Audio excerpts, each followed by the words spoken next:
Hello everyone and welcome back to my channel Edmond Mindaros, and for today's quick tutorial and I'm going to show you guys on how to resolve if your Windows security protections history is missing on your Windows 10 or Windows 11 computer. So usually missing protections history is caused by general bugs or corrupted system files. And without further ado, and let's go ahead. So the first solutions we will do is to reset the Windows security. So all you have to do is to right click or click on start menu. And then kailangan mo lang i-select dito yung all apps. So click mo lang yan. And the next step is scroll down and then i-locate natin dito yung Windows security. So kailangan mo lang mag-scroll down. And then once na-locate mo na dito yung Windows security, ang next step ay mag-right click ka lang. And then makikita mo dito yung more. So i-click mo lang yan. And then kailangan mo lang i-select dito yung app settings.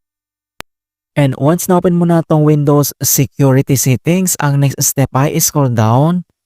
And then kailangan mo lang itong i-reset. Okay? So if this app isn't working right, then we can try to repair it. So itap mo lang dito yung repair. And wait natin na ma-complete yung repair process. And then, so repair process complete.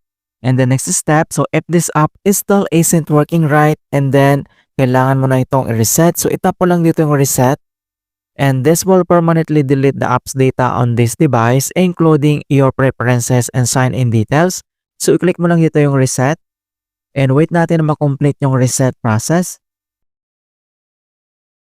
Okay, so reset procedure complete.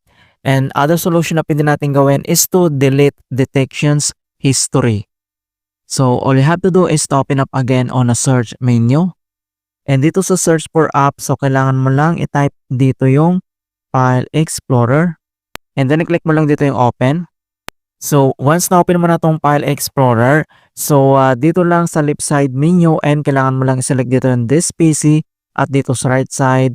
Under dito sa devices and drive. So i-select mo lang dito yung ating C drive. So select and double click. And then kailangan mo lang i-locate dito yung program data. So kailangan mo lang mag-scroll down. And then hanapin natin dito yung program data. So once na-locate mo na, so select and double click. And then next step ay kailangan mo lang i-locate dito yung Microsoft. So scroll down. And hanapin natin dito yung Microsoft. So same, select and double click. And then next step ay kailangan mo lang i-locate yung Windows Defender. So mag-scroll down ka lang and hanapin mo dito yung Windows Defender. So select and double click. And then next step ay kailangan mo lang i-locate dito yung scans. So select and double click ka lang dyan. Alright? And then once na-open mo na tong scans folder and then makikita mo dito yung history and kailangan mo lang i-delete all content. Alright, so after dito sa Windows Defender settings, so close lang natin yan. At dito lang si start menu and kailangan mo lang mag-restart. Okay, click mo lang yan. Alright, so ganoon lang po kasimple on how to fix Windows Security Protections History missing in Windows 10 or Windows 11. And please don't forget to like this video, subscribe to my channel for more quality content. Thank you guys and see you in my next tutorial.